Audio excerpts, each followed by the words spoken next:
The Montreal Canadiens finished out a perfect week with a comeback win over the Buffalo Sabres. And good news, Canadiens fans, there are still 2 more opportunities for Cole Caufield to show how dumb Bill Guerin is.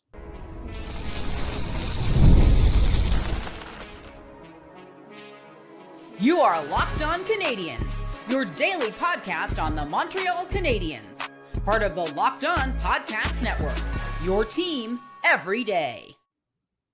Hello, everyone, and welcome into another episode of Locked On Canadiens. Thank you for making us your first listen of the day, for subscribing wherever you get your podcast. Doing that supports us here on the show and ensures you don't miss an episode.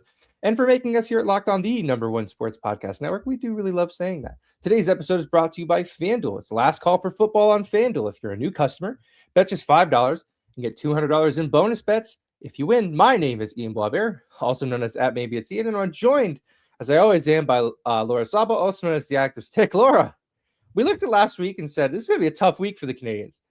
And the Canadiens said, I forget how that's my problem. And they went out and they won every single game. How are we feeling at the end of that? I love when these goobers prove me wrong. I honestly, I've been living these moments this week of how much do I love this team, and the vibes are just too good. I just want to say one thing. I know you have to do the rundown for today's show, but the clip of the Kirby Dach block to the Alex Carrier goal, I have watched that maybe 400 times between the Colorado game and now.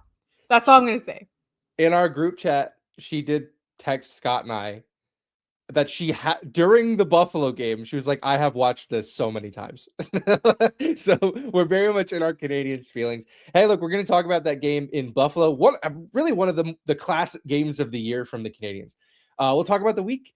It was a perfect week. We'll figure out how the Canadiens pulled it off and how they can continue that success moving forward. And because of the Monday turnaround, we're going to get quickly into our weekly forecast, talk about the upcoming matchup, finishing out the road trip, and finishing out the schedule before the Olympic break in Minnesota on Monday and in Winnipeg on Wednesday. Let's start in Buffalo. Montreal goes up. They go up early. They have a classic Canadian second period where nothing seems to go right. They give up 2. They go into the third, down by a goal.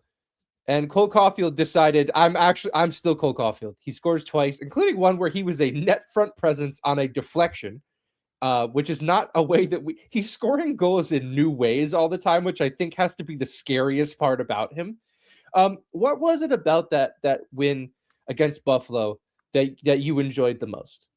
That second period was not good. Not good. No.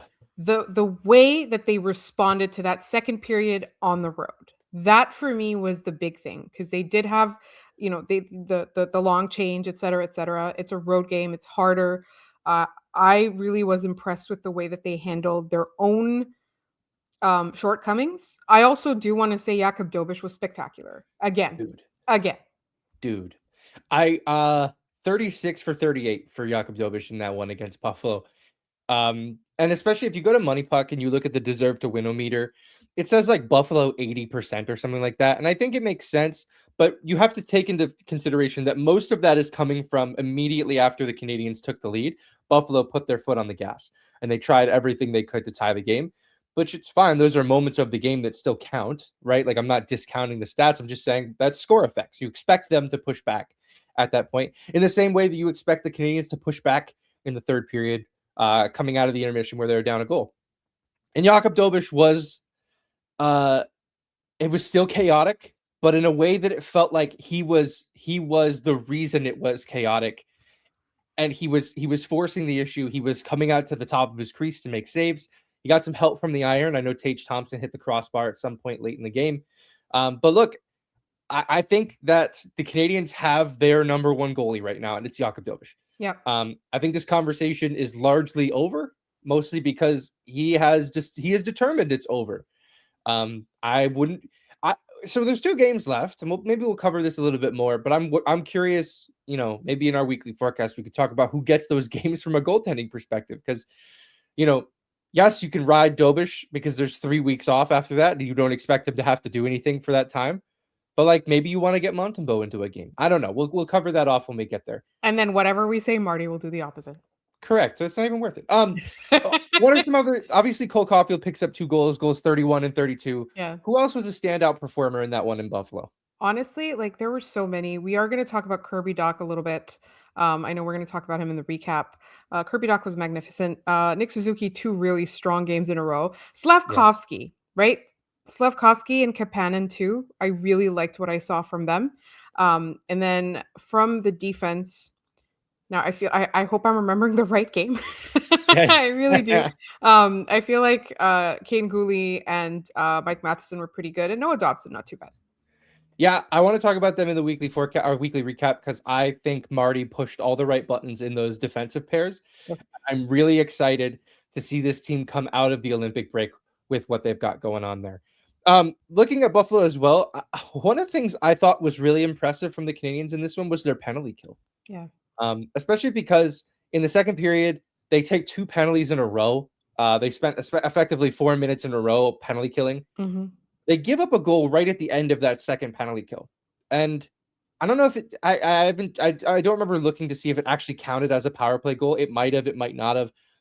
Either way, I think in that game, Montreal's penalty kill kept them alive. Yeah. That power plays late as well. Montreal held them out. I think they much better job of being aggressive and forcing the issue to the outside instead of letting things come to them. Again, though, the goaltender is your best penalty killer. And Jakub Dobes has been phenomenal on these penalty kills. If he can see it, he's going to stop it, which is not something you've been able to say. Like, I think it was the Owen Power goal. There was nothing Dobes could have done because he's got his own player in front of him. He's got Zach Benson, who's not big, but he's in front of him. And when the puck goes in, he kind of puts his arms up like, "Now, what do you want me to do?" Yeah. At first I didn't love the body language, but I kind of agreed with him. Like, I don't expect him to make a save on a puck where he didn't see it until it was halfway to him. Yeah, I agree with you there. And I think that was just kind of like him telling himself more than anything else. Yeah. Somebody made a note that at some point during the Colorado game, Marco Marciano, or how we're going to call him, Marcel Marceau, like Marcel the Shell with shoes on. Yeah, I don't know if that reference resonates. So whenever it was Dobes' turn to go to the bench, like there was some like whispering or some conversation or something like that. He gave him a tip mid-game, which I really like. Like I feel like this to me is like, we talked about how you can't fundamentally change a goalie's game just with so few opportunities to do so in between games. But I like that like Dobes is getting that feedback and applying that feedback, or presumably applying that feedback. It means that he hasn't given up on himself, which I felt like, there were some games earlier this season when he had a rough couple of goals, it would turn into like 5 against or 7 against, right? So I really like that I like the way that he is carrying himself right now. Yeah, as do I. I think he's got the confidence of a number 1 goalie right now, which is important to a goaltender like Dobes, where he's only as effective as he can be based on how confident he is. Right? Like I think, he's effective when he's coming out to the top of his blue paint and beyond to make a save by challenging a shooter, right? I think if he's not doing those things, you're kind of doubting whether or not he should be in net. But like the last 3 games, I don't think anybody's doubting it. Like I think that this is the guy that you want in net for the Montreal Canadiens. Hey, I want to give one more quick shout out to Phil Deneau. Yes. Phil Deneau finished Saturday against Buffalo 79% in the draw. That is such a huge deal, especially to the penalty kill, because they don't have to start off every penalty kill shift by trying to get possession back. Yeah. Instead, they're trying to break up a zone entry. They're trying, they're dumping the puck in. Sometimes they're going out on a rush and trying to score shorthanded. But I thought, especially in the first period when the Canadiens were playing well, that line, Phil Deneau, Brendan Gallagher, and Josh Anderson, they were the motor.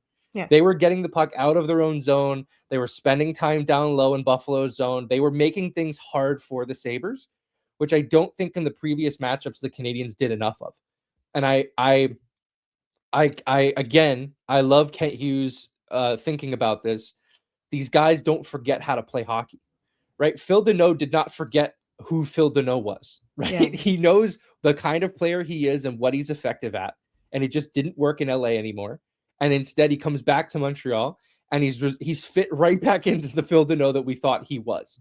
So and I think a huge move. I think there's something to be said for what Marty said when he first took over the team, right? He said, I want these guys to get back to having fun playing hockey again. Because that's what's happening, right? Like they're enjoying themselves. That Colorado game, I feel like that must have been the most fun this team has had together in a long time. And they've Yeah. had fun over the last year and a half. Yeah, they have, and they're gonna have a whole lot more fun probably this season before all is said and done. All right, we'll leave the Buffalo game there. When we come back, we'll take a look at the week as a whole and figure out what was it this week for the Canadiens that made it so special. And we'll get into all that in just a minute here on Locked On Canadiens.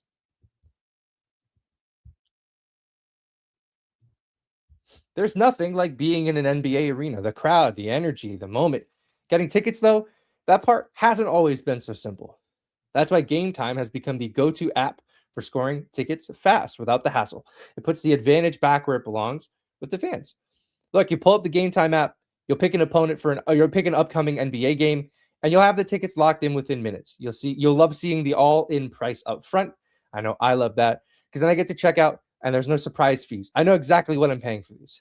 Plus, you can see the view from your seat before buying, so it makes the decision easy, especially if you're deciding with a group. You're trying to pick out seats that everyone will like. You'll be able to see the view from your seat, and it'll make a lot of sense to everybody involved. Look, it's great last-minute options, too, with NBA tickets showing up at solid prices. Everything feels quick, intuitive, and stress-free from start to finish. That's why here on this show, Laura and I, whenever we go to NHL games together, this is the app we're using. Take the guesswork out of buying NBA tickets with Game Time. Download the Game Time app, create an account, and use code LOCKEDON for $20 off your first purchase. That's code LOCKEDON for $20 off. Download the Game Time app today, and remember, it's gametime.co, not gametime.com.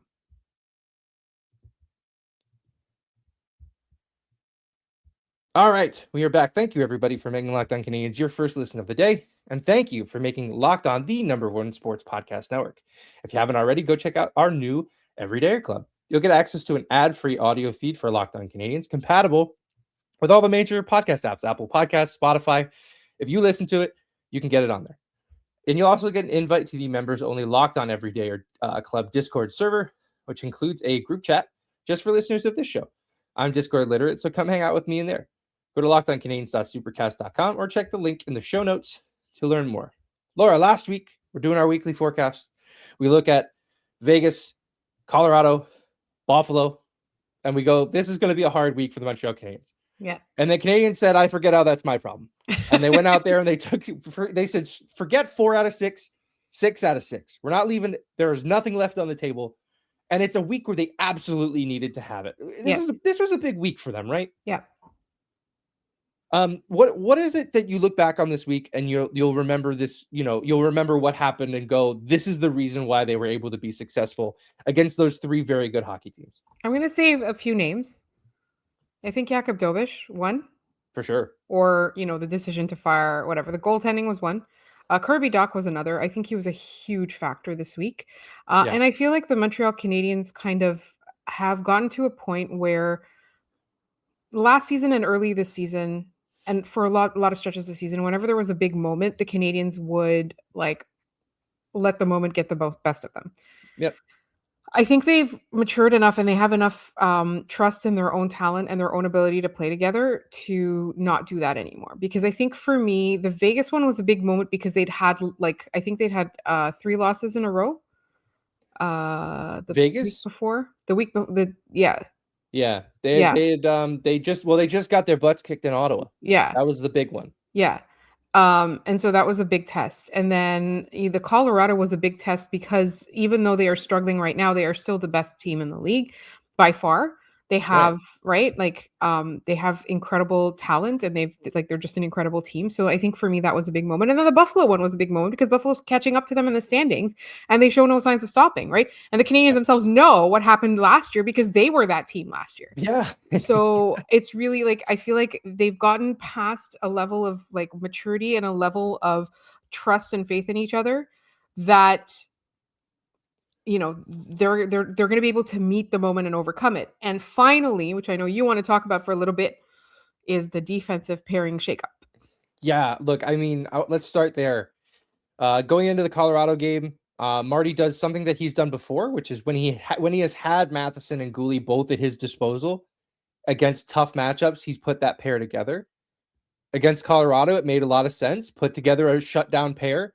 And then you can kind of, I mean, and that's not just like, I think Dobson's actually quite strong defensively. I know a lot of people love to hate on him for, a play, he'll miss a play and everyone will go, see, not worth $9 million. It's like, guys, there's a lot that happens in a hockey game. If you're making your determination about one player from one play, you're missing a lot. I think it allows for that pair to be really strong offensively, which in the 2 games that they've been together, we've definitely seen it. They're all over the score sheet in both of those games, both against Colorado and against Buffalo. But I think, it started with, we can use this pair just in those games where we need to. And now I kind of wonder if they just use these pairs because they can use these pairs. And then if Marty wants to lean back on a security blanket, like a Matheson-Dobson pairing late in the game in the playoffs, he can do that. But I love this because it also allows Gooley to carve out a role for himself, right? He can be that guy next to Matheson, and we don't have to worry about, who's going to play with Cade and Gooley. I do, the last trickle down from that is that Carrier gets to, Xhekaj gets a solid defenseman to play with in Carrier, but I think Carrier's game struggles a lot with Xhekaj, who hasn't been very good. Like, I'll just be frank, this week, Xhekaj was not all that impressive. He barely, you barely noticed him. And in the moments I noticed him, it was because of inaction. Yeah. So I love, I think Marty has the Midas touch right now. Whatever he's picking and choosing to do, it's working. Yeah. So I'm willing to let the coach cook here, and I love what he did to these D pairs because of how it's helping them now, but also the flexibility it gives them in the future. Where if they go now that they have this pairing and they go to the playoffs, and he has to make a change. Well, now you're making a change and going back to the pairing you used for most of the year in Matheson and Dobson, right? Yeah. So it's a really big play for him just from a gathering information standpoint. And I also think that putting Dobson and Hutson together, it's made them both a bit more creative, which they were to begin with. To be clear, to begin with, that was a great. They each have their own offensive creative abilities, but putting them together kind of, I feel like it opened up the ice a little bit more. That's what it looked like. Like when you're looking on the screen, it looks like there's more ability to there's more ice for them to use, if that makes sense. Yeah. And look, I love the diva is a big part of this week, but for me, it's looking at the offense and looking at who popped off the sheet. You've got a good mix of your stars were being your stars. Suzuki 5 points, Caulfield 4 points, Dobson 4 points. But then you've got a lot of secondary scoring making its way back as well. Bolduc has 3 assists. Dach has 3 points. Kapanen 3 points. Slavkovsky 3 points. Hutson 3 points. He's a point per game player at this point in his career. Like, you're seeing the rest of the offense in this lineup kind of come back. I feel like Dano had a goal too at some point this week, right? Yeah, the Vegas game. He had a deflection in the Vegas game. Yeah. And that because he was on the ice at the same time as Bolduc. Bolduc made that, we covered that play extensively, in that Bolduc looked really confident and he knew what he was going to do with that puck before he got it, and it caused a goal. He created offense based on his confidence. But I think we want to talk about Kirby Dach briefly, just because the winning goal was Cole Caufield. He gets a pass from Nick Suzuki right in the slot, nobody covering the guy who already has 31 goals, which is kind of funny. But on that play, it gets set up because Kirby Dach is F1. He's the forward in on the action. He wins a forecheck down low and he gets the puck to Suzuki. And I love that play because it's a little bit of what's been lacking from that line since Slavkovsky moved to line 2. And if Dach can be that guy, that is the play that's going to make them successful. And that play is incredibly sustainable. And that play is repeatable. He can do that again. It's not like we watched him dance through 3 guys and do a spin and then end it with a Michigan. Like, he just went down low. He used his size and his really strong ability to win pucks along the boards, and he created a goal. If he can do that, he's going to become the secondary assist king on this team. Just get the puck to the other 2, let them handle it. I think Kirby Dach can carve out a really impressive role for himself if he just does what we saw in Buffalo on Saturday night. And that's why I'm really excited about the prospects of that line now. Yeah. And I want to point something out too with Kirby Dach, is that we've seen him on the first line, on the fourth line since he's come back. And he's been effective wherever. Yeah. He's been effective in every single game. Yeah, and it allows them to have to move Texier down and play Texier in a third or fourth line role, which is a really funny place for this Canadiens team to be. Side note, I thought Joe Veleno had a really strong night against Buffalo, and it's a shame as soon as Texier's healthy, he's gonna leave the lineup again. Like I really feel for the guy because I think he's playing really well, and it's just not. There's like it's a numbers game. There's just not enough spots for him. He's a luxury extra forward at this point. Yeah, and what a good one to have. Like this is the thing. The Canadiens, the trade deadline's coming up. The roster freeze is coming up on Wednesday. So the Canadiens are going to have to make some decisions here, not necessarily by Wednesday, but certainly by the trade deadline. And I think honestly, keeping Veleno as an extra forward is going to be really important. All right, who's your star of the week for the Canadiens? Jakub Dobes. Yeah, it's either him or Cole. Yeah. And it's really tough for me to go against the goalie who stood on his head all week. Yeah, and it's weird because like Cole Caufield, like he's been the one all the time, but I feel like we have to give it to Jakub Dobes because at this point we kind of expect it from Cole. Yeah, we don't really expect to see goaltending performances like the one we saw on Saturday. So I agree with you. Jakub Dobes, he wears if they have the wolf hat for the week or for each game, we have one for the week, and we're giving it to Jakub Dobes after that one in Buffalo. All right, we'll leave that there. When we come back, we're gonna tee off the next week. Montreal's got 2 games before the Olympic break, and they have to finish strong to stay in a very competitive Atlantic division. We'll get into that in just a minute here on Locked On Canadiens.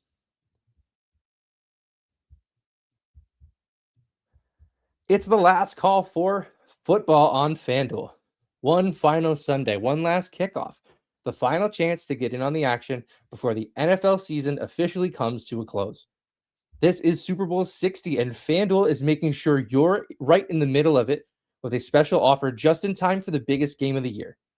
Whether you're backing the favorite, riding with the underdog, or building one last same-game parlay, this is the game everyone's been waiting for. This is where predictions turn into plays, stats turn into storylines, and every snap feels bigger. It's the perfect way to cap off the season and make the Super Bowl even more exciting from kickoff to the final whistle. If you're a new customer, bet just $5 and get $200 in bonus bets if you win. Make it count because after the Super Bowl, the season's over.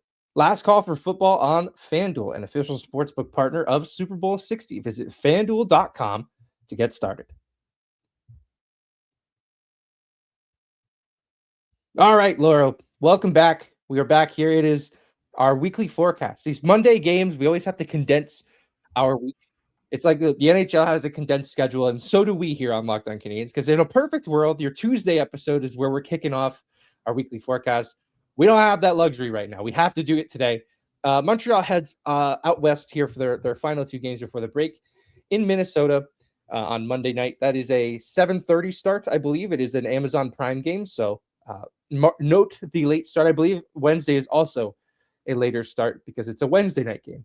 Those are both 7:30 starts. So just keep those exciting. Yeah, riveting stuff. We get a half hour less of sleep. Let's start in Minnesota. Montreal played one of their more impressive 5-on-5 hockey games against Minnesota just a week ago. Yeah. They end up beating the Wild. Cole Caufield and Lane Hutson combining on the winning goal with 15 seconds left, which had to feel great with Bill Guerin against Bill Guerin's hockey team in Minnesota. Can the Canadiens replicate that on the road in Minnesota as these teams are both winding down their schedules? I think after this past week, I can't put it past them, right? I was a naysayer before. I've learned my lesson.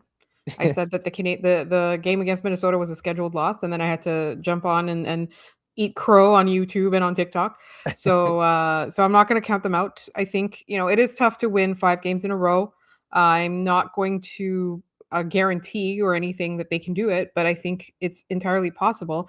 And I think that, I cannot discount the factor that Lane Hutson and Cole Caufield have that chip on their shoulder playing against Bill Guerin's team. I think that it's going to be really interesting to watch, but I really think that the Canadiens had a perfect game against Minnesota. They did everything right. Yeah, their penalty kill kept that game close, unfortunately, right? Yeah. Like their penalty kill was the reason why Minnesota was able to hang around. I think that was also the phantom call game, right? Yes. That was the phantom call on Lane Hutson, which he was like 7 feet away. He was in like Edmonton, and yeah, I think was it Marcus Foligno the tip? Yeah, and you know what it is about that? We talked a lot about offside challenges in the Matt Duchene play. I'm really worried that we're talking about penalty call challenges, and we're talking about that Lane Hutson trip in the same way. I don't want that to happen. I don't want that either. I'm really worried that that's where we head. Look, Just I think there's we've 4 people on the ice. There's 4 officials on the ice. Just put one up top. get it Call it a right. day. Yeah. Look, I think, a lot of people will say like, oh, the Canadians are getting hot right now and it stinks because they're going to stop playing in a few days and all of this is going to be for naught. I disagree. I think they need to keep playing this way because of their division, because of the fact that it seems like every night, every team in this division is winning hockey games. Yes. And because of that, like, I think the Canadians, I think Marty said something to the effect of, we want to be playing our best hockey when we hit that break. And I think they're getting there. I think that they're approaching a point where they are entering every game with not only with the thought that they can win, but with the confidence that they can. I mean, beating Vegas and beating Colorado last week, and then beating Buffalo on the road. I feel like after being down, they were down by a goal headed into the third period, and that third period was one of their best periods of the season. Yeah, like they looked fantastic. Yeah. I really think that this team, as young as they are, they thrive off of that confidence. And if they're feeling it, I just don't. There's not a lot of teams who can stop, a power play that's as good as theirs has been. A penalty kill that we know at times can be good and has to be more consistent, but against Buffalo was quite good. I think that you're looking at the Minnesota game and you're saying it's a tough one, but I think Montreal can come out on top of that one. All right, we finished the pre-Olympic schedule in Winnipeg. Game against the Jets, who are not very good. They're among the worst teams in the National Hockey League this season. I don't like the term trap game. I think it's kind of silly. I think both of these teams will be playing with most of them anyway, with warm beaches in mind. So it's just as much a trap game for one as it is for the others. So, that certainly doesn't apply here. What are you looking at in that Winnipeg game for the Canadians to finish strong? Exactly that. Don't get ahead of yourself. Don't look, because we've seen them do this in the past. Like they've looked ahead to the next game. There's going to be some guys looking ahead to their holidays, and there's going to be some guys looking ahead to playing for their country, blah, blah, blah. So for me, I just want the Canadians to show up and make an effort. That's it. Yeah. I think I want to see a dominant game against a team that you can be dominant against, a team that you should be dominant against, right? Yeah. They beat Winnipeg the last time they were in Montreal. This is I don't know. Currently the Bruins are beating the Lightning in an outdoor game 4-1 as we're recording this. But nobody's helping us. No, nobody's helping. See what I mean? Like we would probably prefer Boston loses this hockey game, but so it goes. But I mentioned that to say these teams are going to play each other in an outdoor game the next time they meet, assuming they don't meet in the Stanley Cup final, which is highly unlikely.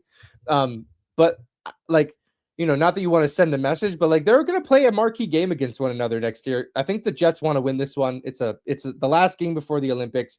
Montreal's going to have to ratchet it up. I think, again, the whole concept of Marty saying, or, the team believing that they want to be playing their best hockey at the break means when that buzzer goes for that last game, we are playing our best. So I really hope that they're able to pull that through. There's 2 games in these last 2 games. Let's say the Canadians win both of them, what's a big reason why they were able to do that? I think defense is going to be a big one. I think the defense coming together, because I feel like the offense is doing great right now. And I'm feeling encouraged by the goaltending, depending on which games they start, right? Who they start in which games. And I think the defense can tighten it up a little bit in moments. And that's what I want. I want them, we talked about a couple weeks ago, not even maybe a week and a half ago, we talked about how the Canadians are good at doing very many things. They're just not good at doing all of them at the same time. Right. So I would like them to do multiple things well at the same time. That's so unfair of you, Laura. I think that Monty's going to get one of these games. I hope it's the Winnipeg game. I think that game makes a lot more sense to get Monty into. I think you need Dobes on Monday against the Wild, a very good hockey team. I think Montembeault playing him in a Winnipeg game it means more to Montreal than it does to Winnipeg. I think that's going to be helpful to keep, to get him back into it. But otherwise, I think maybe, there's a chance we don't see a lot out of Montembeault until after the Olympic break, when he's had some time to work with Marco Marciano again, get some more practices, feel good about himself, and sort of, get his game back to where it ought to be. So it's a short week for the Canadiens, but this is a really important one. You have to finish strong, especially with, all of these teams in the Atlantic just continuing to pile on points. You don't want to be in that second wild card spot and have to play Tampa in the first round. All right, let's leave that there. Let's cover off on our trivia and head out of here. Yesterday's question was, Cole Caufield's goal streak ends at 6 games. But how many points do the Habs have in games this year when Cole Caufield doesn't score a goal? So in games where he doesn't score a goal, how many points have the Canadiens picked up in the standings? Laura, do you have the answer to this one? Yes, and I was quite surprised by this. I thought it would be something between 7 and 12. It was actually 35 points. The Montreal Canadiens. Yeah. Yeah. I mean, because they're great. Yeah, Cole Caufield scores a lot in bunches. It looks like, by my count, they went 14, 11, and 7 in games where he did not score a goal, which means that he hasn't scored a goal in what? That's 32 games that he hasn't scored a goal. He's got 32 goals. So it's kind of crazy to think like he's not scoring in most of the games that they play. And I think it's a bit crazy too that he got a hat trick in a game the Canadiens lost. Oh my God. I don't want to cannot. That's, you know what that is, Laura? That's Toronto Maple Leafs behavior. That's why that bothered me so much, because it's like every time Austin Matthews did something incredible, the Leafs lost. Like everyone talks about his 4-goal NHL debut or whatever. They lost that game. Like people forget that. Yeah, they lost to the bad Ottawa Senators. So like, it's all these things make me a little bit batty. But yes, the answer was 35 points. The answer was given to us correctly for the second episode in a row, by the way, by Valkyrie NS. So thank you for sending us the answer. Congratulations. And yes, you did understand the question correctly. So thank you for playing. All right. Today's question and the questions for the rest of this month, we are entering Black History Month. So I want to add some Black History flair to our trivia section. So today's question is, this Montreal native was the first Black player to score 40 goals in an NHL season. So give me the player who was a Montreal native who is the first Black player to score 40 goals in an NHL season. If you have the answer, put in the comments down below this video. Let us know any way you know how, and we'll give you a shout out on the next episode of the show. All right, that is going to do it for us today on this episode of Locked On Canadiens. Make sure you subscribe and follow us wherever we're posting things, Blue Sky, Instagram, and TikTok primarily. Locked On Canadiens, all those places. We're also lockedoncanadiens@gmail.com. We do a mailbag episode every Friday, so send in your questions. We get to them, as many of them as we can, and those we can't get to, sometimes we either turn into full segments on an episode the following week, or we'll get to it on a future mailbag. If you never miss an episode, the Everydayer Club is built for you. Get Locked On Canadiens ad-free, plus members-only Discord access and more. Head to the lockedoncanadiens.supercast.com to join the club. For those of you on video, we send you to the first ever 24/7 national Locked On Podcast Network YouTube channel. On audio, make sure your second listen, NHL Game Night, on Locked On NHL. You can find me at Maybe It's Ian. You can find my co-host Laura at The Actor Stick. Thank you so much for tuning in. Enjoy the game against Minnesota. We will be back after that one to cover it for you. Enjoy.